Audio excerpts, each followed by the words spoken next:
ರಾಜ್ಯದ ಸನ್ನಿವೇಶ ಅಥವಾ ರಾಜ್ಯ ರಾಜಕೀಯದ ಸನ್ನಿವೇಶ ಹೇಗಾಗಿದೆ ಅಂತ ಅಂದ್ರೆ ಗವರ್ಮೆಂಟ್ ವರ್ಸಸ್ ಗವರ್ನರ್ ಅನ್ನುವಂತ ಆಗಿದೆ. ಅದರಲ್ಲೂ ಯಾವಾಗ ಮುಖ್ಯಮಂತ್ರಿಗಳ ವಿರುದ್ಧದ ಮೂಡ ಹಗರಣದ ಆರೋಪದ ವಿಚಾರವನ್ನ ಮುನ್ನೆಲೆಗೆ ತರುವಂತ ಪ್ರಯತ್ನವನ್ನ ಬಿಜೆಪಿ ಅಥವಾ ಜೆಡಿಎಸ್ ಮಾಡ್ತೋ, ಬಿಜೆಪಿ ಹಾಗೆ ಜೆಡಿಎಸ್ ವಿರುದ್ಧವಾಗಿ ಸಾಲು ಸಾಲು ಪ್ರಕರಣಗಳನ್ನ ಹೂಡೋದಕ್ಕೆ ರಾಜ್ಯ ಸರ್ಕಾರ ಪ್ರಯತ್ನ ಪಡ್ತಿದೆ, ದ್ವೇಷದ ರಾಜಕಾರಣ ಮಾಡ್ತಾ ಇದೆ ಅನ್ನುವಂತ ಆರೋಪವನ್ನ ದೋಸ್ತಿ ನಾಯಕರು ಮಾಡೋದಕ್ಕೆ ಶುರು ಮಾಡಿದ್ರು. ಈಗ ಒಂದು ಹೆಜ್ಜೆ ಮುಂದೆ ಹೋಗಿರುವಂತ ದೋಸ್ತಿ ನಾಯಕರುಗಳು ಈ ಮುಖ್ಯಮಂತ್ರಿಗಳ ವಿರುದ್ಧದ ಅರ್ಕಾವತಿ ಡಿನೋಟಿಫಿಕೇಶನ್ ವಿಚಾರವನ್ನ ಮತ್ತೆ ಪ್ರಸ್ತಾಪಕ್ಕೆ ತರ್ತಾ ಇದ್ದಾರೆ. ಅದಕ್ಕೆ ಕಾರಣ ಅಂತಂದ್ರೆ ಗವರ್ನರ್ ವಿಚಾರ. ಹೌದು, ಈ ಹಿಂದೆ ಆಗಿದ್ದಂತ ಒಂದು ತನಿಖಾ ವರದಿ ಏನಿದೆ ಅದನ್ನು ನನಗೆ ಸಬ್ಮಿಟ್ ಮಾಡಿ ಅಂತ ಹೇಳ್ಕೊಂಡು ಗವರ್ನರ್ ರಾಜ್ಯ ಸರ್ಕಾರವನ್ನ ಕೇಳಿರುವಂತದ್ದು ಈಗ ಮತ್ತೊಮ್ಮೆ ನಾನು ಆಗ್ತಾನೆ ಹೇಳಿದಾಗೆ ಗವರ್ಮೆಂಟ್ ವರ್ಸಸ್ ಗವರ್ನರ್ ಅನ್ನುವಂತ ಸನ್ನಿವೇಶವನ್ನ ನಿರ್ಮಾಣ ಮಾಡಿದೆ. ಆದ್ರೆ ಏನಾಗ್ತಾ ಇದೆ ರಾಜಕೀಯ ಸಮರ ಈ ಅರ್ಕಾವತಿ ಡಿನೋಟಿಫಿಕೇಶನ್ ವಿಚಾರಕ್ಕೆ ಸಂಬಂಧಪಟ್ಟಂಗೆ ಬನ್ನಿ ನೋಡೋಣ.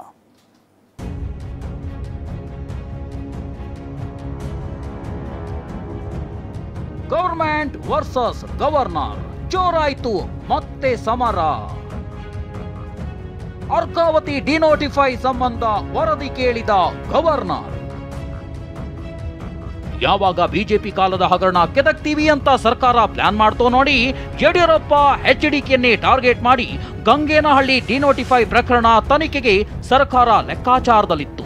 ಈ ನಡುವೆಯೇ ಇದೀಗ ಸಿಎಂ ಸಿದ್ದರಾಮಯ್ಯ ಆಗಿ ರಾಜ್ಯಪಾಲರ ಮೂಲಕವೇ ಬಿಜೆಪಿ ನಾಯಕರು ಶಾಕ್ ಕೊಡೋಕೆ ಮುಂದಾಗಿದ್ದಾರೆ. ಇದಕ್ಕೆ ಇಂಪು ಕೊಡುವಂತೆ ರಾಜಭವನದಿಂದಲೇ ಒಂದು ಬೆಳವಣಿಗೆ ನಡೆದಿದೆ. ಅದ್ಯಾವುದು ಅಂದ್ರೆ ಅರ್ಕಾವತಿ ಡಿನೋಟಿಫಿಕೇಶನ್ ಪ್ರಕರಣಕ್ಕೆ ಸಂಬಂಧಿಸಿದಂತೆ ರೀಡೋ ವರದಿ ಕೊಡಿ ಎಂದು ಸರ್ಕಾರಕ್ಕೆ ಗವರ್ನರ್ ಪತ್ರ ಬರೆದಿದ್ದಾರೆ ಅನ್ನೋ ಮಾಹಿತಿ ಸಿಕ್ಕಿದೆ. ಡಿಸಿಎಂ ಡಿಕೆಗೆ ವರದಿ ಸಲ್ಲಿಸಿರೋ ನಗರಾಭಿವೃದ್ಧಿ ಇಲಾಖೆ. ಈಗಾಗಲೇ ಕೆಂಪಣ್ಣ ಆಯೋಗದ ವರದಿ ದಾಖಲೆ ಸಲ್ಲಿಕೆ. ಸಿಎಂ ವಿರುದ್ಧ ಕೇಳಿ ಬಂದಿರೋ ಅರ್ಕಾವತಿ ಡಿನೋಟಿಫಿಕೇಶನ್ ಪ್ರಕರಣಕ್ಕೆ ಸಂಬಂಧಿಸಿದಂತೆ ಈಗಾಗಲೇ ಡಿಸಿಎಂ ಡಿಕೆ ಶಿವಕುಮಾರ್ಗೆ ವರದಿ ಸಲ್ಲಿಕೆ ಮಾಡಲಾಗಿದೆ. ನ್ಯಾಯಮೂರ್ತಿ ಎಚ್ಎಸ್ ಕೆಂಪಣ್ಣ ಆಯೋಗದ ವರದಿಯನ್ನ ನಗರಾಭಿವೃದ್ಧಿ ಇಲಾಖೆ ಅಧಿಕಾರಿಗಳು ವಿವರವಾದ ವರದಿ ಸಿದ್ಧಪಡಿಸಿದ್ದು ಅದನ್ನ ಸೆಪ್ಟೆಂಬರ್ 11ರಂದೇ ಡಿಸಿಎಂ ಡಿಕೆಗೆ ಸಲ್ಲಿಸಲಾಗಿದೆ. ಈ ಎಲ್ಲ ಬೆಳವಣಿಗೆಗಳ ಮಧ್ಯೆಯೇ ಇದೀಗ ಖುದ್ದಾಗಿ ರಾಜಭವನದಿಂದಲೇ ಸರ್ಕಾರಕ್ಕೆ ವರದಿ ಕೇಳಿರೋದು ಸಾಕಷ್ಟು ಚರ್ಚೆಗೆ ಕಾರಣವಾಗಿದೆ. ಅರ್ಕಾವತಿ ಡಿನೋಟಿಫೈ ಬಗ್ಗೆ ಸಿಎಂ ಸಿದ್ದರಾಮಯ್ಯ ಮಾತನಾಡಿ ತನಿಖೆ ಆಗ್ಲಿ ನೋಡೋಣ ಅಂದಿದ್ದಾರೆ. ಸಚಿವ ದಿನೇಶ್ ಗುಂಡೂರಾವ್ ಕೇಂದ್ರದಿಂದ ಮತ್ತೆ ಗವರ್ನರ್ ದುರ್ಬಳಕೆ ಅಂತ ಆರೋಪ ಮಾಡಿದ್ದಾರೆ. ರಾಜ್ಯಪಾಲರು ಅರ್ಕಾವತಿ ಬಡಾವಣೆ ಬಗ್ಗೆ ಪತ್ರ ಬರೆದಿದ್ರೆ ಅದನ್ನು ಸರ್ಕಾರ it will look into it. ನಂಗೆ ಗೊತ್ತಿಲ್ಲಪ್ಪ, ರಾಜ್ಯಪಾಲರ ಕಚೇರಿಯಿಂದಲೇ ಸೋರಿಕೆ ಆಗ್ತಾ ಇರ್ಬೋದು. ಅವ್ರು ಸರಿಯಪ್ಪ, ಅವ್ರದಲ್ಲೇ ತನಿಖೆ ಆಗಲಿ, ಅವ್ರ ಕಚೇರಿಯಿಂದಲೇ ತನಿಖೆ ಸೋರಿಕೆ ಆಗ್ತಾ ಇರ್ಬೋದು. ನನಗೆ ಇದ್ರ ಬಗ್ಗೆ ಮಾಹಿತಿ ಕೊಡಿ, ಅದ್ರ ಬಗ್ಗೆ ಮಾಹಿತಿ ಕೊಡಿ. ಈ ರೀತಿ ರಾಜ್ಯಪಾಲರುಗಳು ನಡ್ಕೋಬಾರ್ದು. ಅದು ಅವರ ಸ್ಥಾನಕ್ಕೆ ಗೌರವ ತೋರೋದಿಲ್ಲ. ಮತ್ತು ಅವರು ಯಾವುದೋ ಒಂದು ರಾಜಕೀಯದ ದುರುದ್ದೇಶದಿಂದ ಇವತ್ತು ಯಾವ ಕೇಸ್ಗಳ ಮೇಲೆ ಅವರು ಆದ್ಯತೆ ಕೊಡಬೇಕಾಗಿತ್ತು, ಎಲ್ಲಿ ಸ್ಪಷ್ಟ ಮಾಹಿತಿಗಳಿದ್ದು ತನಿಖೆ ಮಾಡೋದಕ್ಕೆ ಪೊಲೀಸ್ ಅಧಿಕಾರಿಗಳು ಕೇಳಿರ್ತಕ್ಕಂಥದ್ದಕ್ಕೇ ಅವ್ರು ಅವಕಾಶ ಕೊಡ್ದೇನೆ ಸುಮ್ಮನೆ ಗಾಳಿಯಲ್ಲಿ ಏನೇನೋ ಸುದ್ದಿಗಳನ್ನು ತೆಗೆದುಕೊಂಡು ದೊಡ್ಡ ಒಂದು ರಾಜ್ಯದಲ್ಲಿ ಏನೋ ನಡೀತಾ ಉಂಟು ಅಂತ ತೋರಿಸ್ತಕ್ಕಂಥದ್ದಕ್ಕೆ ರಾಜ್ಯಪಾಲರು ರಾಜಭವನವನ್ನು ಉಪಯೋಗಿಸ್ತಾ ಇರುವಂಥದ್ದು ಅತ್ಯಂತ ಖಂಡನೀಯ. ರಾಜ್ಯಪಾಲರ ನಡೆ ಸರಿ ಇಲ್ಲ ಅಂತ ನಾನು ಹೇಳ್ತೀನಿ. ಈ ಥರದೆಲ್ಲ ನೋಡಿ, ಅದೇ ಯಾವ ಮಟ್ಟಕ್ಕೆ ಇಳಿದ್ಬಿಟ್ಟಿದ್ದಾರೆ ನಮ್ಮ ರಾಜ್ಯಪಾಲರು, ನನಗಂತೂ ಬಹಳ ಆಶ್ಚರ್ಯ ಆಗ್ತಾ ಇದೆ.